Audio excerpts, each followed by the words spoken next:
All right, hello everybody. Gerard Leona here in beautiful Boulder, Colorado. We are going to be doing a webinar on five interesting comments. We're calling them jaw-dropping comments that we heard at Toyota. And I think you're going to find these very interesting. We're going to give everybody just one more minute to make sure that everybody is ready to go. And we'll just get going in 1 minute. We're set to go. This shouldn't take any longer than an hour. So just 1 minute and off we go. All right.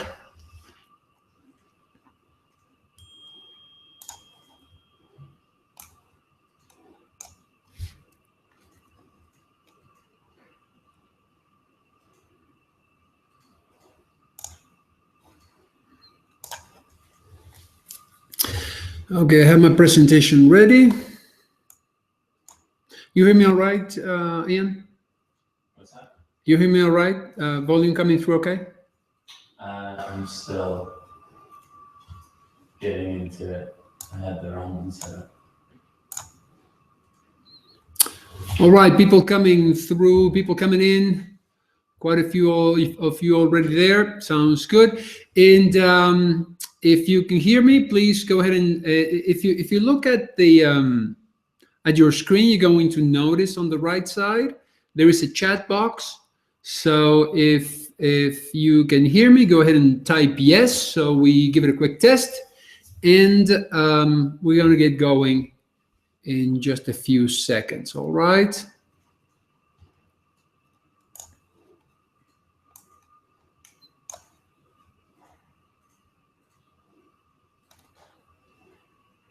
Yeah.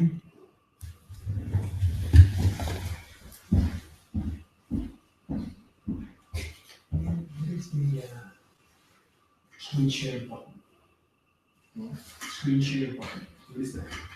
I don't know how to share screen. It's on the left side. Oh. Here? The second one now. Okay, perfect. Yeah. That's good.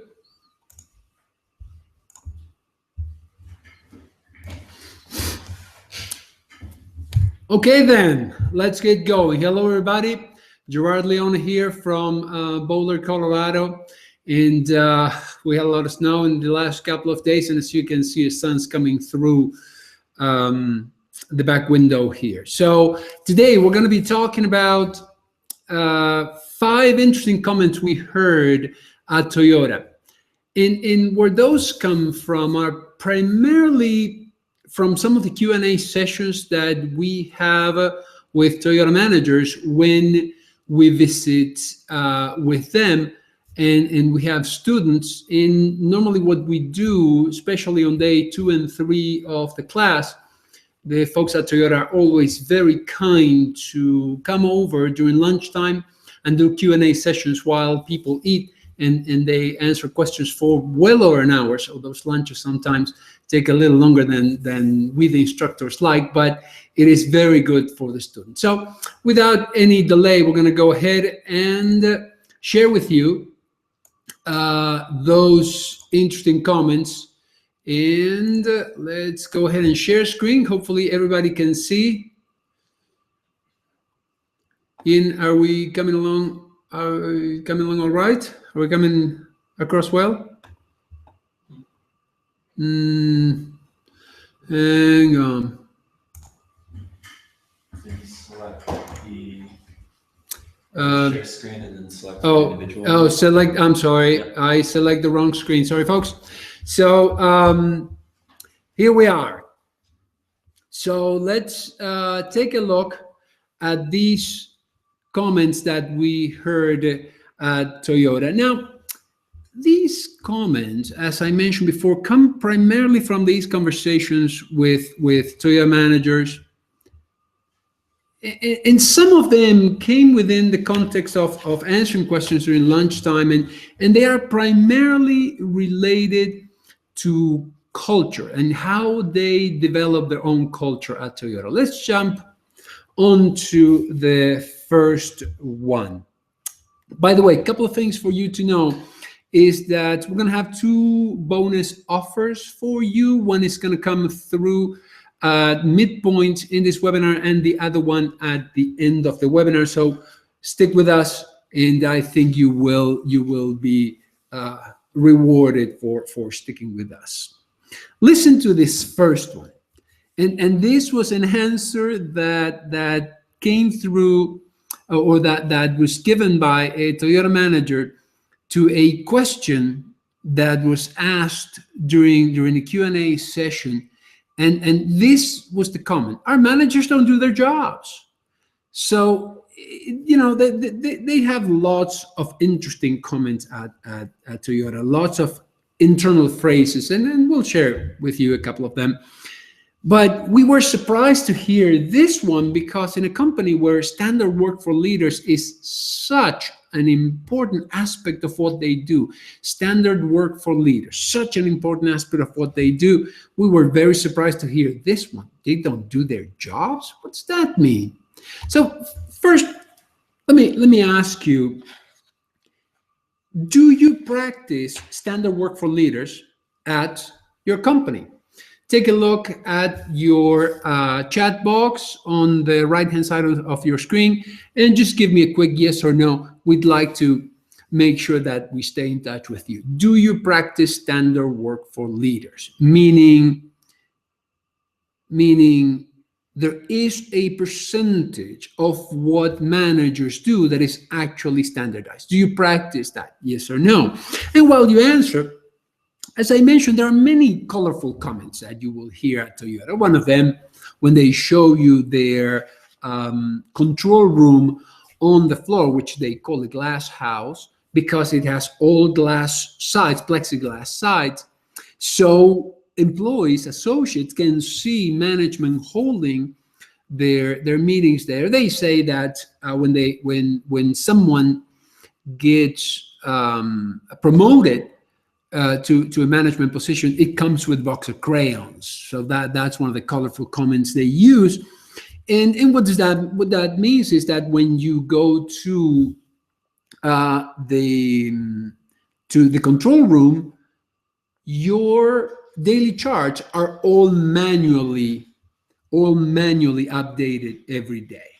So again, that is one of the colorful comments. But this one in particular, managers don't do their jobs. We actually had to ask for clarification.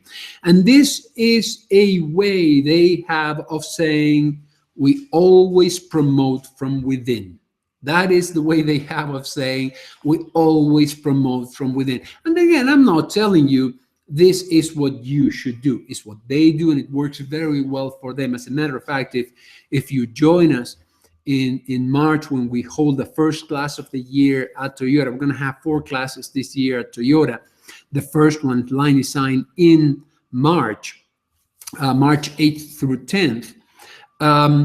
You're going to meet these folks and see that everybody you talk to has been promoted from within. Rarely they bring someone from the outside. So that is their way of saying that they promote from within. People rise through the ranks. Why? Well, in part because of commitment. They're looking for commitment. They really believe in lifetime commitment of people working at Toyota. So when they say managers don't do their job, what they mean is that in the transition from one level to the other, from assistant team leader to supervisor to assistant manager, etc., in that progression, you are always learning the next job. You're expected to be promoted. You will be promoted. It's a matter of time. It's a matter of learning. So at some point in time, actually pretty soon into your promotion, you start learning the job of the next level. So since you're expected to take over the next job, you're expected to start doing some of those tasks ahead of time, because you will be promoted. Because for them, promoting from within, rising through the ranks, is a very important part of the job. So That is one right there. Our managers don't do their jobs. That really did make my jaw drop, and we asked for clarification, and that was really very interesting. So let's move on to the next one. Everybody that is lucky enough, as we are, to spend time at Toyota, we partner with them, we spend time with them. We have done many dozens of tours, and we have spent a lot of time talking to them. One thing we admire is the simplicity in which they approach the culture, or they approach everything they do. And if you think about it, for them, the Toyota production system is all about Kaizen and respect for people. And this, again, was an answer to a question, or it was said within the context of an answer saying, well, it's very easy to disrespect a worker. It's very easy to disrespect an associate. And again, what do you mean easy to disrespect someone? And again, this one, I'm not really looking for an answer. I'm looking for you to think about this. How do you show respect for people in your lean program at your company? How do you show it? Is it just that because you refer to everybody as sir or ma'am, or because there is something in the culture that you do specifically so people feel respected? By all means, if you want to type a comment on the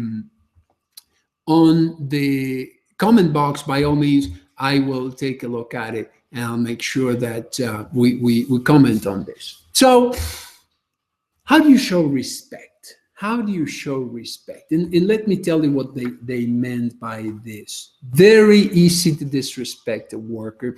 And what they say is, if you get hired by us, it's because we consider, and we are going to start from the assumption that you have skill and talent. Everybody has skill and talent. It's just a question of practicing, exercising, learning the standardized work, and then participating in continuous improvement, which, by the way, nobody is expected at Toyota, and I know this firsthand, nobody's expected to participate in continuous improvement for the first 6 months of employment. Why? Because you don't even know what you're doing yet. So learn the work, then improve it, right? Everybody's considered to have a value. That's why you're here. You are part of this company. You have a value. Then it is considered part of respect, or a version of respect for people, to let people utilize their skills and their talents to their fullest. So you're disrespecting someone if that someone cannot use their skills and talents to the fullest. And they show this in a very specific manner in standardized work. So as a consequence of understanding that everybody has skills and talent, is disrespectful to the associate to not give them a full job. What do you think about that? That's very interesting. So an easy job, that's not respect for people. If you're not challenging that person, if the job is not a full job, you're disrespecting that person. This is how they live their way of looking at lean, Kaizen, and respect for people. And a way of respecting someone is to show that respect by giving them a full job. Again, very interesting. And again, that was a bit of a jaw-dropping comment, because we heard Scott, as a matter of fact, one of the managers that is always so very kind to us to come in and do the Q&A sessions.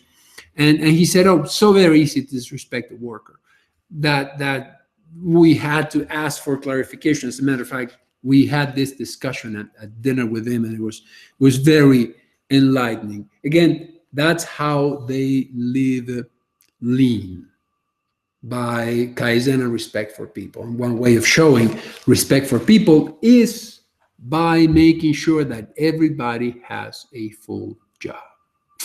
All right, so moving on to the next one. So far we have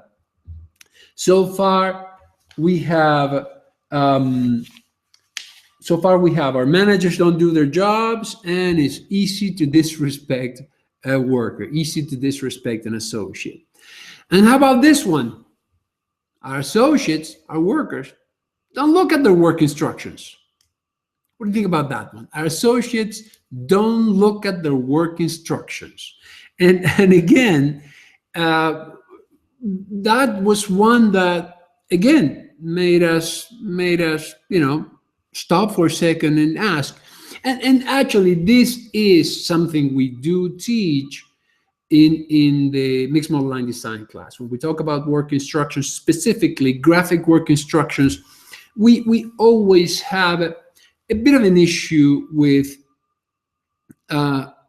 companies that spend lots of time and effort on graphic work instructions because they look beautiful, and they either do nothing with them, they are just an ornament, or expect people to look at them all the time. So let me ask you something. Do you use graphic work instructions in your plant? Just give me a yes or no. And also another thing that we're very interested in understanding or discussing here with you is, if you use graphic work instructions, what's the expectation? What do you expect? What do you expect people to do with those graphic work instructions? Do you expect your employees, your staff members, to use them as a way to build a product all the time and all the time? Are they supposed to be looking at them all the time? Is the graphic work instruction the secret to build a product all the time? And I see Brad there saying reference only, and I that's exactly where I'm going with this. It's available, but the idea behind having work instructions is that with the graphic work instructions, you have them as reference. They're available. They are primarily for checking quality. They are primarily for checking quality. And let me tell you what they do. And this is very much in line with what we teach. When someone is in training, is expected to refer to the graphic work instruction constantly and consistently. They are expected to. Why? Because they are seeking to learn how to do quality work within that time, right? That's the definition of being proficient at a workstation in a mixed model line. The ability to do quality work within that time. So until you get there, you refer to the graphic work instructions constantly. Now, as you achieve that level of proficiency or certification, depending on your definition at your company of what it means to be certified. Once you achieve that level of certification, then the graphic work instruction should be there for reference only, primarily for reference. Now, we do understand that there are going to be exceptions. If you are in a company that builds a product with many assembly parts that cover each other, sometimes you have to break down those graphic work instructions and have to refer to them much more often. But normally what you see here is that we're looking at the graphic work instruction as a reference, primarily communicating the quality points, the checkpoints that you have to check on your own and the prior work, that famous check, do check aspect that we talk about in class. So they are available if needed, but they are primarily for reference. And they told us this story that we found it so very interesting. And this is something that they do at some of their plants. And that is, if the graphic work instruction is pointing inward, meaning pointing towards the associate, it means I am in training. Does that make sense? So picture yourself as the supervisor and you're walking up and down that aisle. You look at the workstation and you see that the graphic work instruction is pointing towards the associate. That means I am in training. And what they have tried is to have that graphic work instruction pointing outward when they are trained, meaning I am trained and certified, test me at any time. So again, I'm not suggesting you copy that, but we found that again. Remember the topic of our conversation here. Some comments that made your jaw drop. You go, oh, that is interesting. That is unique. Pointing inward means I am in training. Pointing outward means test me anytime. As a matter of fact, an article we always recommend, and forgive me for not remembering exactly, but I believe is the February 2013 issue. And if any of you folks remember, please type it up, let me know. Issue, let me think. February 2013 of Road and Track. Yeah, I'm a gearhead. I like cars. I like motorcycles particularly. And on that issue, there is an article on visiting the Lexus LFA factory, where they took their elite workers to build 500 units out of the Lexus LFA. The Lexus LFA, only 500 of them going around the world. All right, that's the Toyota supercar that they built under the Lexus brand.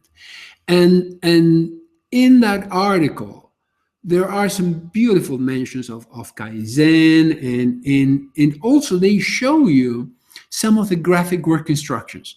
And to me, the value of that was look at these beautiful hand-drawn graphic work instructions. Excellent graphic work instructions, but they don't need to be fancy or derived from your CAD system. Again, by all means, spend all the effort and time you want on your graphic work instructions. I would never stop you from doing that, but you have to ask yourself, what's the bang you're getting for that buck? I have seen companies spend countless hours on graphic work instructions only to put them out there with the wrong expectations and people not looking at them. So what's the point of having beautiful graphic work instructions if people are not going to look at them and they are not going to use them? So please make sure that when you're looking at graphic work instructions or considering the usage of graphic work instructions, first identify where they need to be. It is not necessarily true that every single workstation must have them. There are some workstations where the work is predictable enough, repetitive enough, that they are not required. So make sure that I have a clear strategy for graphic work instructions. And if you join us at Toyota in March, you're going to take a look at some of them, and not necessarily fancy, nothing that will make you say, oh my goodness, I could never have this. And that's one of the reasons why, frankly, we like teaching at this particular Toyota plant, because this Toyota plant is very down to earth. You're not going to see things that you could never emulate or learn. And that is something that we really, really love about this particular plant. So number 3 down. So we're in good shape for um, for being done within the hour. So bonus offer for you. We thank you for being here with us. So we want to give you a crack at getting a free copy of the complete mix model, the complete guide to mixed model line design. This is the book on which the class we teach at Toyota is based. The book is 59.95 at flowpublishing.com. So please tell all your friends to get a copy of it. And you should be seeing a button there to go ahead and download an electronic copy of the book. So please do that. Go ahead and click on that, because once that button goes away, you can no longer download it. As a matter of fact, when this webinar is available for rerun, which that's going to happen 2 hours after we finish, the offer is not available. It's only available live. So as long as that button is up, please go ahead and click and download your copy of the book, which, as I said, is $59.95 on flowpublishing.com. Please tell all your friends if you'd be so kind. So moving on to the next comment, and this one again, this one was very interesting. Well, they're all very interesting, but this one is one that really made me stop and say, "Oh, come on, guys, you can't be serious about this. What do you mean that you don't like it when the line doesn't stop often enough?" If you join us in March, one thing you're going to notice during the tours, and the folks during the prep time for the tours, they always give us a little chat before they take us on the tour. They're going to tell you that as you walk up and down the aisles, you're going to hear some music.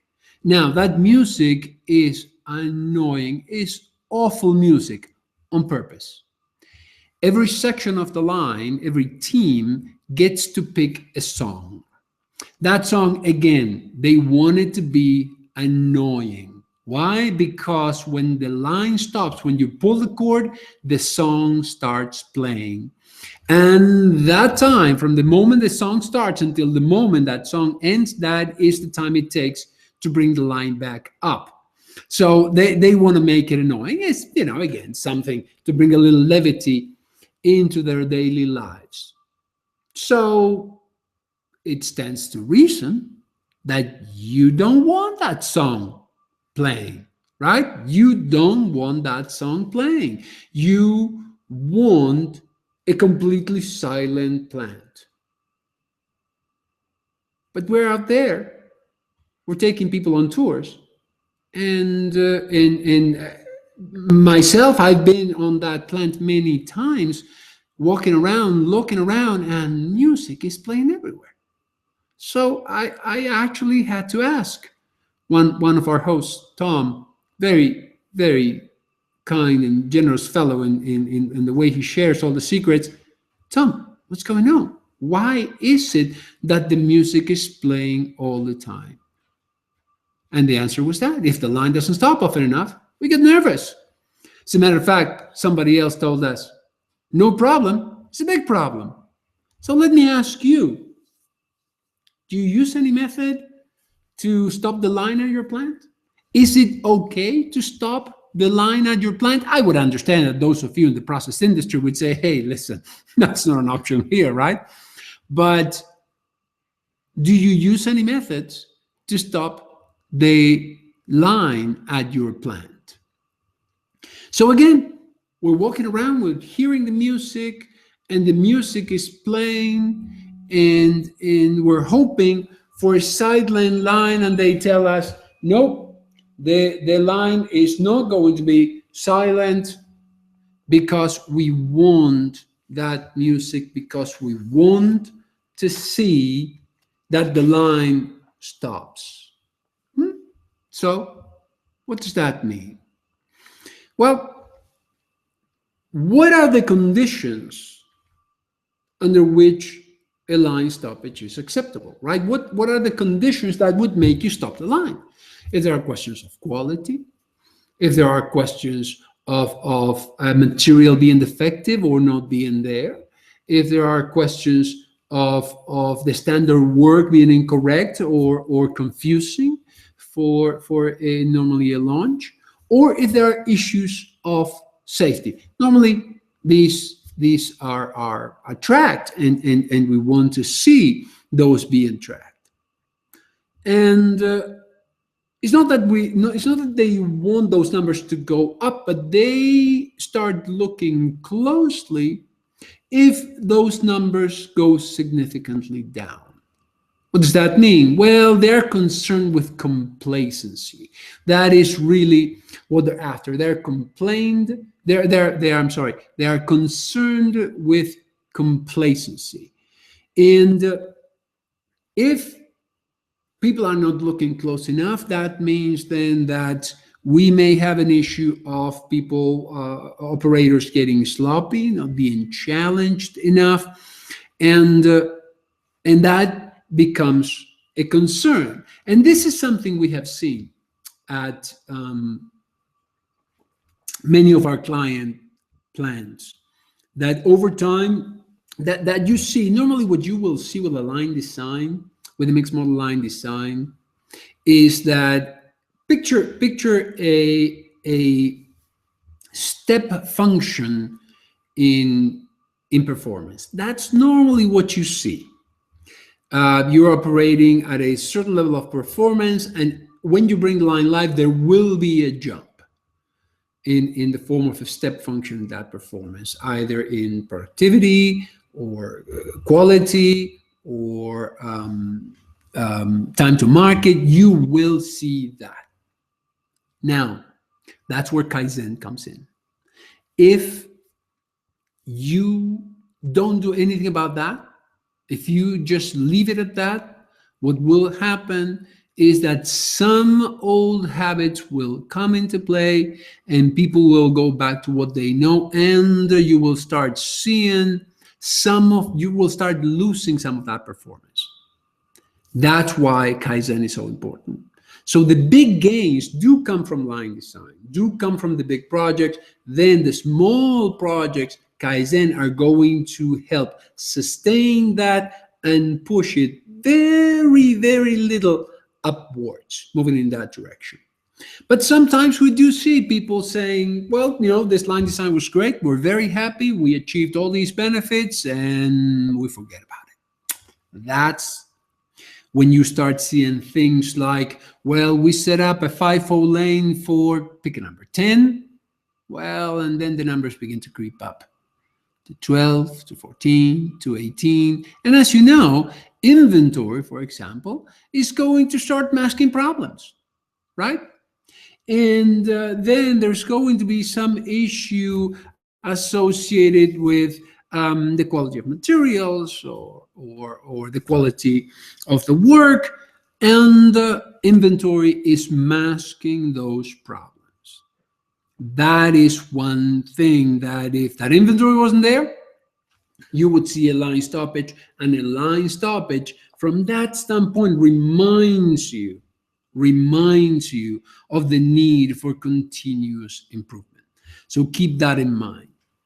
A line stoppage is not necessarily a bad thing. Now, of course, you want the line running as much as possible, but those line stoppages, at least what these folks talk about, they're not necessarily a bad thing. No problem, it's a big problem. And we did find that one very interesting. The last one, comment number 5. What do you think about this one? We're not looking for a big payback from Kaizen. And that one, yes, my jaw dropped on that one. What? Kaizen is the secret sauce for continuous improvement. That's how you make money, right? That's how you make money. In that was one comment that this one happened quite some time ago, and this is something that we have argued with clients quite a bit. As a matter of fact, I remember this particular one, and here's a question I want to ask you on this. You must be doing, if you're listening to this webinar, is because you have a lean program, level of maturity, well, to be determined, right? Maybe some of you have a very mature lean program. Some of you are working to make it mature, but you know about lean, right? And you know about Kaizen, for sure.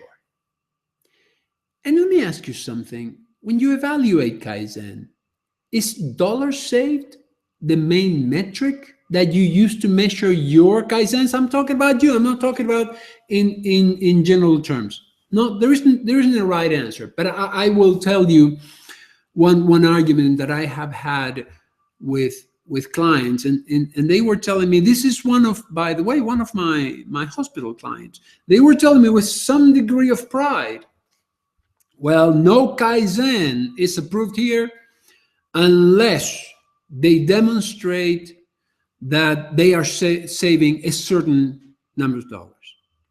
And I have to disagree with that. Dollars saved as a litmus test, I have to disagree with that. As a matter of fact, what we see at Toyota is that Kaizen is one of the ways in which they show, again, respect for people. So let me tell you a little bit about that, because we have spent quite a bit of time discussing this with our friends at Toyota. And we were looking at their continuous improvement program. This plant has approximately 1,600 folks. And I'm sorry, no. This plant has 900 folks, 900 direct employees. The 1,600 is a different number. 900 direct employees. And we asked, okay, so do you track continuous improvement ideas? Yes, we do. They have a system. Okay. So how many continuous improvement ideas do you process per month? As a matter of fact, 1,600. The number was 1,580 some, right? 1,600 ideas? Yep, they said. As a matter of fact, when you are hired as an associate, we do ask of you that for the first 6 months, refrain from making suggestions.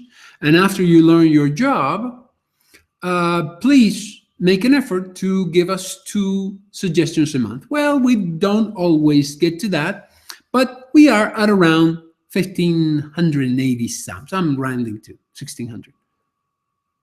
And this is what I said. And actually, they stopped me on my tracks. I said, oh, come on, guys. 2 suggestions per person per month. Not all can be that good. And that is when they reminded me, Gerard, you're not getting the point.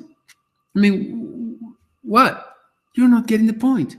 Respect for people. If you make a suggestion and I tell you, that's not good enough, what's the chances you're going to make another one?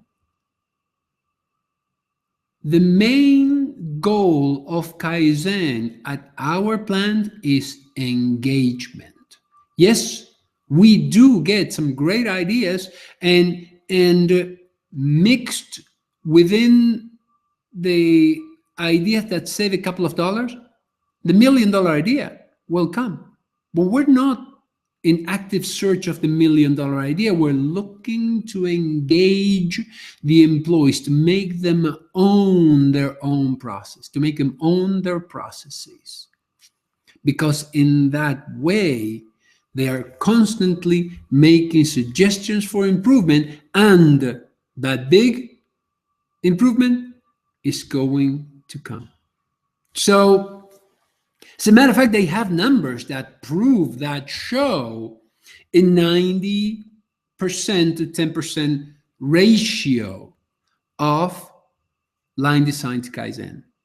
And normally the way they put it is 90% of the financial benefits come from the big projects, and the big projects, primarily line design. While 10% financial benefits come from all the other Kaizens. They are not actively looking to save tons of money with Kaizen. And that's something that has been said multiple times. As a matter of fact, there was a newsletter.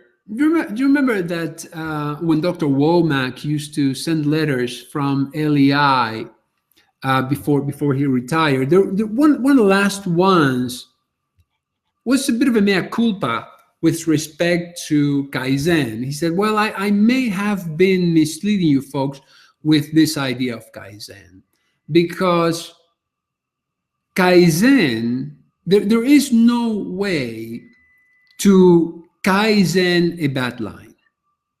If you have a bad line design, it's very, very difficult to turn into a good line from Kaizen. So that goes to the point of you need to start with a solid line design. That's where you need to start, with a solid line design.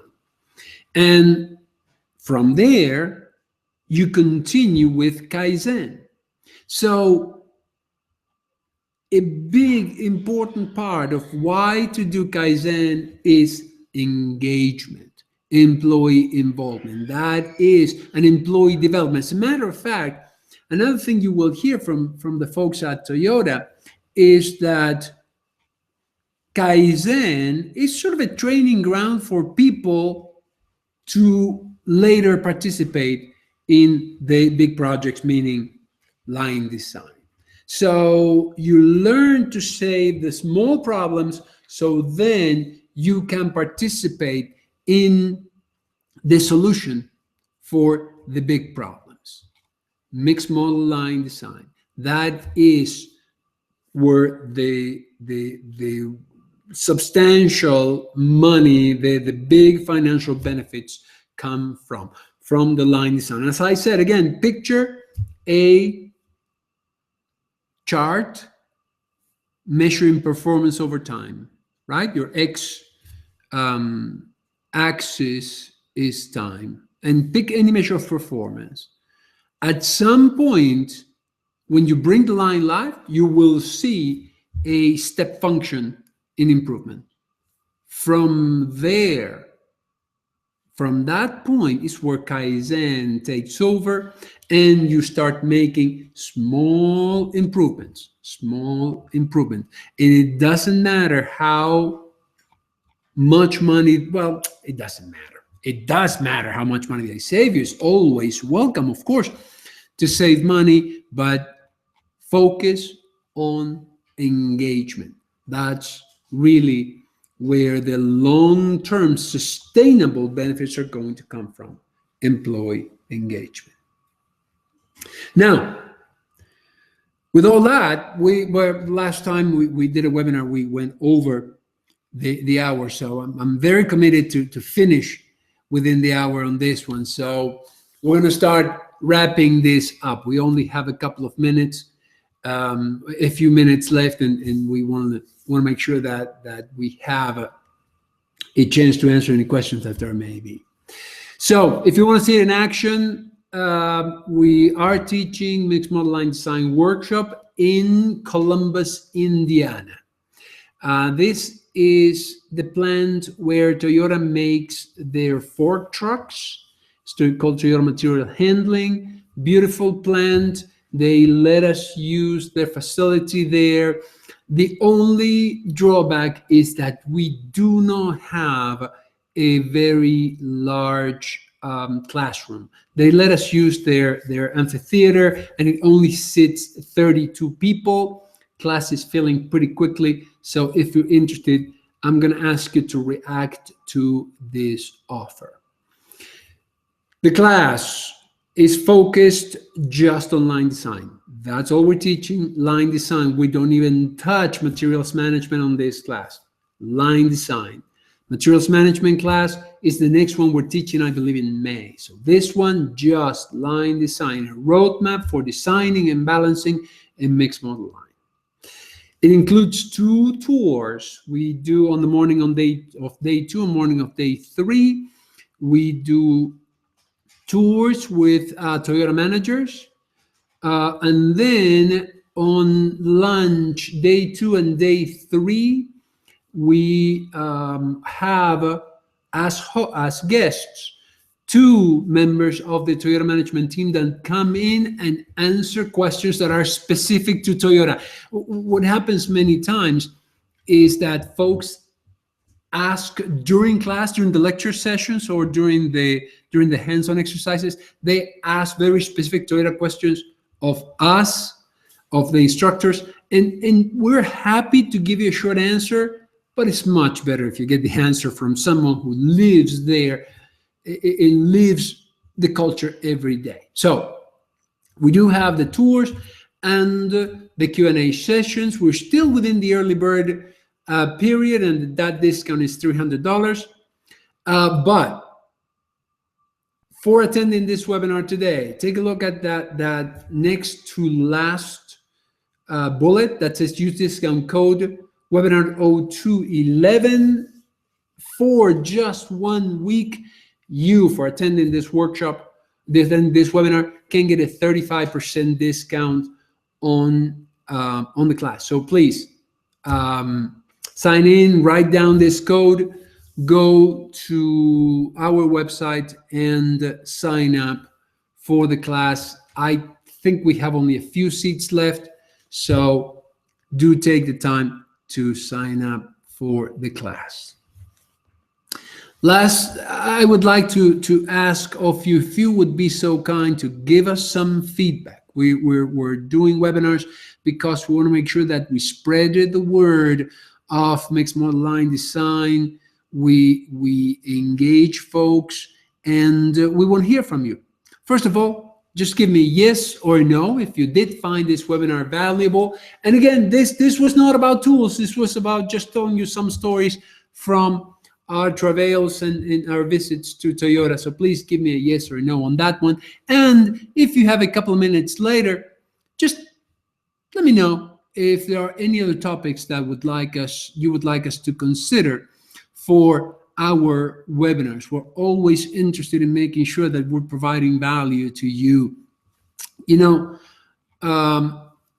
one thing that we are starting to do, because we understand that in 3 days we can give you a lot of information, a lot of valuable information, and the tours and the Q&A sessions and the hands-on exercises. But there are some topics that, you know, we could spend hours talking about just one topic, like the webinar that Richard's teaching next week. My co-principal Richard is going to be teaching next week one of the webinars that we're calling a graduate course. And this is just specifically about designing mixed model lines with optional processes. Just talking about optional processes. We talk about that in class quite a bit, right?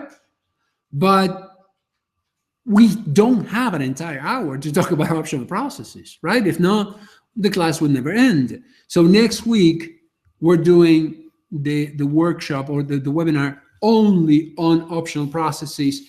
And this is again from feedback we have received in class. I wish you spend more time on that. So we're doing that as webinars to supplement the workshop. So hopefully you will join us for that one next week. It's going to be at this same time. And I see some questions here on the replay, and within 2 hours you should have that available to you. So here's our contact information. If you would be so kind, send us an email. Let us know how we're doing, if this is working for you, and send us an email. Give us a call. That's our website right there. We'd love to hear from you. We'd love to stay in touch. And right now, that's all I have for you. We're going to leave it right here. And And let me see. Oh, here I am again. So we're going to leave it here. And hopefully you will join us next week for our graduate course on designing lines with optional processes. Richard's going to be in charge of that one. And think in these terms. Think about a mainline process, right? That needs to be at a certain takt time. Pick a number, 1 minute. And then it has a process that is an option. So think about the Honda Civic, right, being assembled, and the process where you assemble the sunroof. Does every car get a sunroof? No, they don't. So let's say the sunroof is a 40% option. So what happens if on a certain day everybody wants sunroofs?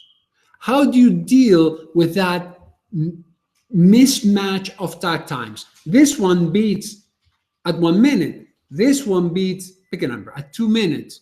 So how do I handle that? All the strategies on how to deal with those mismatching takt times, designing with optional processes.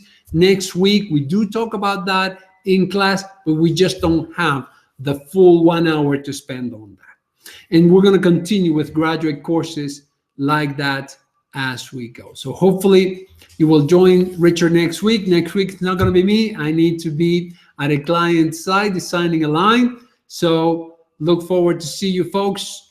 Make sure that you use that code and look forward to seeing you on the next webinar and to see you at Toyota.